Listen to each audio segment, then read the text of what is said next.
Friends, good morning. ಎಲ್ಲರೂ ಹೇಗಿದ್ದೀರಾ? Hope ನೀವು ಎಲ್ಲರೂ ಚೆನ್ನಾಗಿದ್ದೀರಾ ಅಂತ ಅಂದ್ಕೊತೀನಿ. ಇವಾಗ ಟೈಮ್ ಬಂದು 4:30 ಆಗಿದೆ. ನಾನು ಫ್ರೆಶ್ ಅಪ್ ಆಗಿ ರಂಗೋಲಿ ಬಿಟ್ಟು ನಾನು ಹೊರಟಿದ್ದು ಇವತ್ತು ಜಿಮ್ಮಿಗೆ. ನನ್ನ ಬೈಕಲ್ಲಿ ಚಾರ್ಜ್ ಇರಲಿಲ್ಲ, ಸೊ ನನ್ನ ಫ್ರೆಂಡಿಗೆ ಹೇಳಿದೆ. ಅವರು ನಾನು ಜೊತೆಗೆ ಹೋಗೋದು, ಸೊ ಅದಕ್ಕೆ ಅವ್ನು ಬಂದು ನನ್ನನ್ನು ಪಿಕ್ ಮಾಡ್ಕೊಂಡು ಹೋದರು. ನಾವಿಬ್ಬರು ಹೇಗೆ ಅಂದರೆ, ಒಬ್ಬರು ಜಿಮ್ಮಿಗೆ ಬಂದಿಲ್ಲ ಅಂದರೆ ಇನ್ನೊಬ್ರಿಗೆ ಎಕ್ಸಸೈಸ್ ಮಾಡೋಕ್ಕೆ ಮೂಡೇ ಇರಲ್ಲ. ನಾನು ಆಲ್ಮೋಸ್ಟ್ ಬೆಳಗ್ಗೆನೇ ಜಿಮ್ಮಿಗೆ ಹೋಗೋದು. ಕೆಲವೊಂದು ಸಲ ಮಿಸ್ ಆದರೆ 8:30 ಆ ಥರ ಹೋಗ್ತೀನಿ. ನೀವು ನೋಡ್ಬೋದು ಜಿಮ್ಮಲ್ಲಿ ಬೆಳಗ್ಗೆನೇ ಸ್ವಲ್ಪ ಕಡಿಮೆ ಜನ ಬಂದಿರ್ತಾರೆ, ಸೊ ನನಗೂ ಕಂಫರ್ಟಬಲ್ ಆಗಿರುತ್ತೆ. ನಾನು ವರ್ಕೌಟ್ ಮುಗಿಸಿ ಮನೆಗೆ ಬಂದರೂ ಕೂಡ ಉದಯ್ ಪಾಪು ಇನ್ನೂ ಎದ್ದಿರಲಿಲ್ಲ. ನಾನು ಬಂದು ಎದ್ದೇಳಿಸಿದ್ದಾಯಿತು ಅವರನ್ನು. ಇವತ್ತು ಆಲ್ರೆಡಿ ಸ್ವಲ್ಪ ಟೈಮ್ ಆಗಿಬಿಟ್ಟಿತ್ತು, ಅದಕ್ಕೆ ಅವ್ರು ರೆಡಿ ಮಾಡೋಕ್ಕೆ ಹೋದ್ರು, ನಾನು ಬ್ರೇಕ್ಫಾಸ್ಟ್ ರೆಡಿ ಮಾಡೋಕ್ಕೆ ಹೋದೆ. ಇವತ್ತು ನಾನು ರೆಡಿ ಮಾಡಿದ್ದು ಟೊಮೆಟೊ ಗೊಜ್ಜು, ಹೆಸರು ಕಾಳು ದೋಸೆಗೆ ನೆನೆ ಹಾಕಿದ್ದೆ. ಪಾಪುಗೆ 8 ಗಂಟೆಗೆ ಸ್ಕೂಲ್ ಇರೋದ್ರಿಂದ 7:30ಗೆಲ್ಲ ನಾನು ಮನೆಯಿಂದ ಕರ್ಕೊಂಡು ಹೋಗ್ಬೇಕು ಅವಳನ್ನು. ಉದಯ್ ಅವರು ಪಾಪುನ ರೆಡಿ ಮಾಡಿದ್ರು. ಅಷ್ಟೊತ್ತಿಗೆ ನಾನು ಅವಳಿಗೆ ಲಂಚ್ ಬಾಕ್ಸ್ ಎಲ್ಲ ರೆಡಿ ಮಾಡಿದೆ.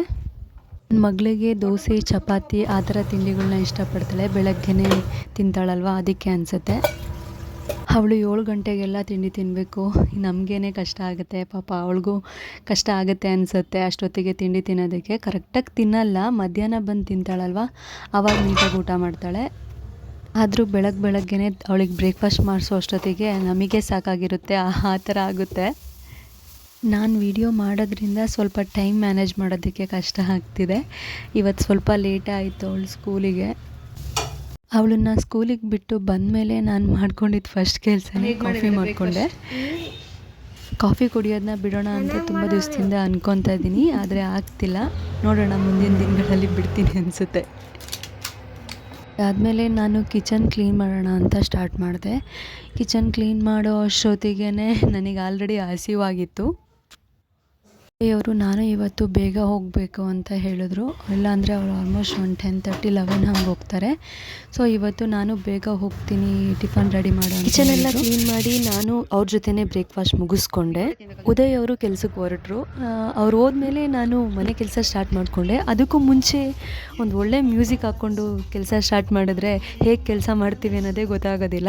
ಇಲ್ಲಾಂದರೆ ನನ್ನ ಫ್ರೆಂಡ್ಗೆ ಯಾರಿಗಾದ್ರೂ ಕಾಲ್ ಮಾಡಿ ಮಾತಾಡ್ಕೊಂಡಾದ್ರೂ ಕೆಲವೊಮ್ಮೆ ಕೆಲಸ ಮಾಡ್ಕೊಂಬಿಟ್ಟಿರ್ತೀನಿ.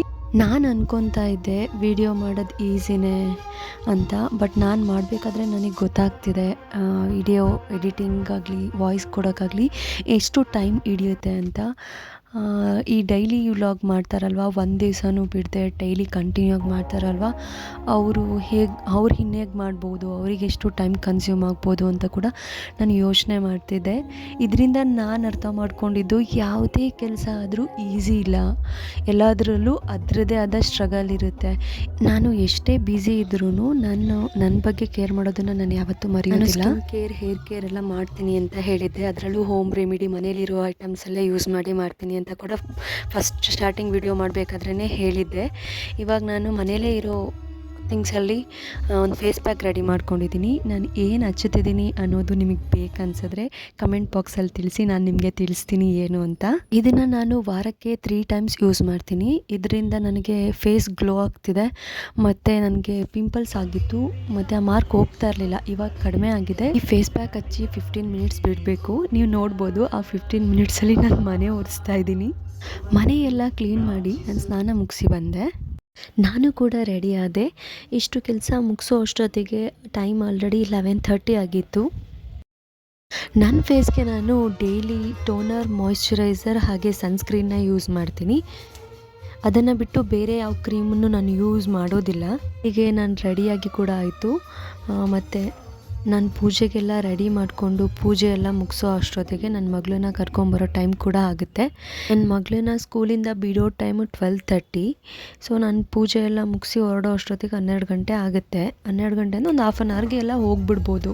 ಇವಾಗ ನಾನು ಪೂಜೆ ಎಲ್ಲ ಮುಗಿಸಿ ನಾನು ಕೂಡ ರೆಡಿ ಆದೆ ಸ್ಕೂಲ್ ಹತ್ರ ಹೋಗೋದಕ್ಕೆ. ಈ ಮಕ್ಕಳಿಗೆ ಸ್ಕೂಲಿಗೆ ಹೋಗಬೇಕಾದ್ರೆ ಬೇಜಾರು ಎಷ್ಟಿರುತ್ತೋ, ಮನೆಗೆ ಬರಬೇಕಾದ್ರೆ ಅಷ್ಟೇ ಖುಷಿಯಿಂದ ಬರ್ತಾರೆ. ನೋಡ್ಬೋದು ನನ್ನ ಮಗಳು ಬರ್ತಾ ಇದ್ದಾಳೆ. ಲಿಪ್ಸ್ ಏನೋ ಕಚ್ಕೊಂಡು ಬರ್ತಾ ಇದ್ಲು, ಆ ಥರ ಮಾಡಬಾರ್ದು ಅಂತ ಹೇಳ್ತಾ ಇದ್ದೆ. ಸ್ಕೂಲಿಂದ ಹೊರಟ ಮೇಲೆ ಅವಳು ಕೇಳಿದ್ಲು, ಅಮ್ಮ ಬಿಸಿಲಿದೆ ಎಳ್ನೀರು ಕೊಡಿಸ್ತೀರಾ ಅಂತ ಕೇಳಿದ್ಲು. ಸೊ ಫೈನಲಿ ಅವಳು ಕರ್ಕೊಂಡೋಗಿ ಎಳ್ನೀರು ಕುಡಿಸಿ ಮನೆ ಕಡೆ ಹೊರಟ್ವಿ. ಮನೆಗೆ ಬರೋ ಅಷ್ಟೊತ್ತಿಗೆ ಮಧ್ಯಾಹ್ನ 1 ಗಂಟೆ ಆಗಿತ್ತು. ಸೊ ನೋಡಿದ್ರಲ್ವ ಬೆಳಗ್ಗೆಯಿಂದ ನನ್ನ ಡೇ ಹೇಗಿತ್ತು ಅಂತ. ನಿಮಗೆ ಈ ವಿಡಿಯೋ ಇಷ್ಟ ಆಗಿದೆ ಅಂತ ಅಂದ್ಕೊತೀನಿ. ಪ್ಲೀಸ್ ಈ ವಿಡಿಯೋ ಇಷ್ಟ ಆಗಿದರೆ ಒಂದು ಲೈಕ್ ಮಾಡಿ, ಕಮೆಂಟ್ ಮಾಡಿ, ಹಾಗೆ ನನ್ನ ಯೂಟ್ಯೂಬ್ ಚಾನಲ್ನ ಸಬ್ಸ್ಕ್ರೈಬ್ ಮಾಡಿ. Thank you.